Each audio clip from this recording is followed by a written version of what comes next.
And so I had this moment where I decided, man, I want other people to find out what they're passionate about, and I want them to deploy what it is that they're meant to do. And I don't want them to wait until someone else gives them permission. Because ultimately, I think that's what we're often doing, right? When it comes to success, is we're waiting to have permission to become, rather than just going after it and taking ownership in it and being excited about it.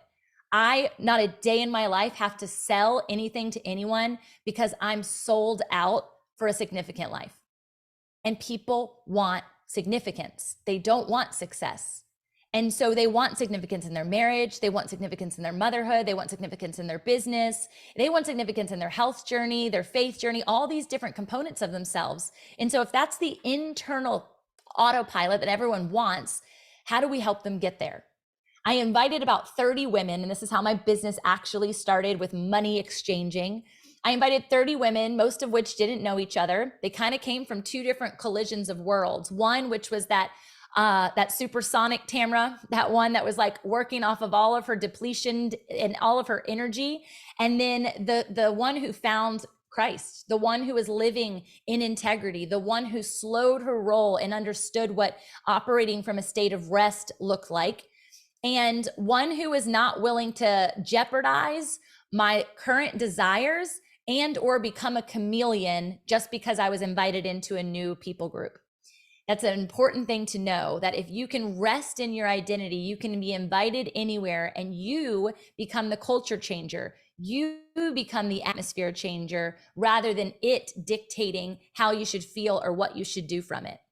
So I invited 30 women into this room with a very inconspicuous incognito text right around Christmas of the year before.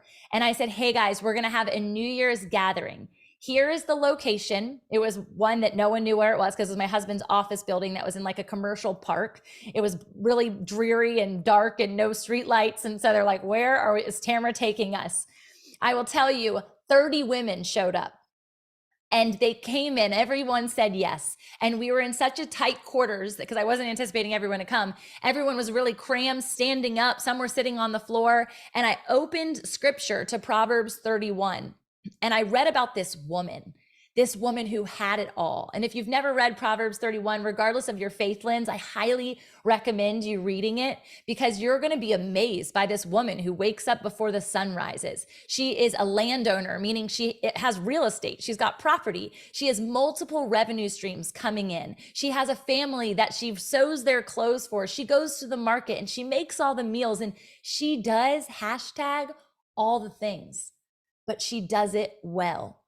And so I raised the question, who wants to be like this woman in your own right? Not let's copycat, but who are you uniquely defined to be? And do you want these things in your life? And a majority of the people in the room raised their hands.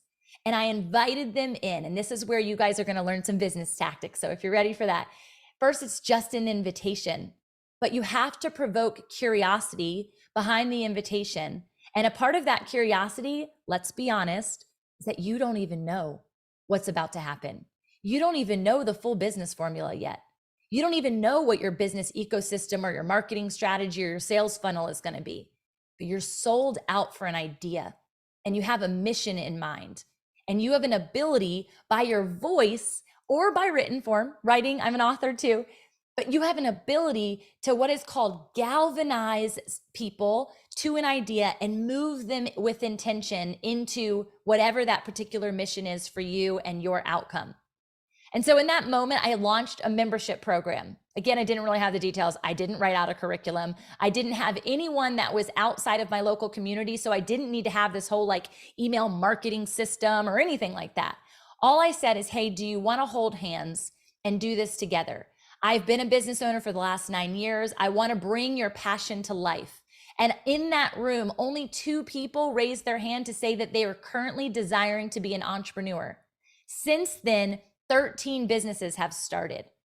Since then, people have quit their full-time jobs to go after that passion because that was the environment and the significance in which they were meant to be sitting, but the world had told them they were supposed to be a teacher or a nurse or a lawyer And those things are amazing and noble. And at the same time, they're just an infrastructure for something that you are already capable of doing.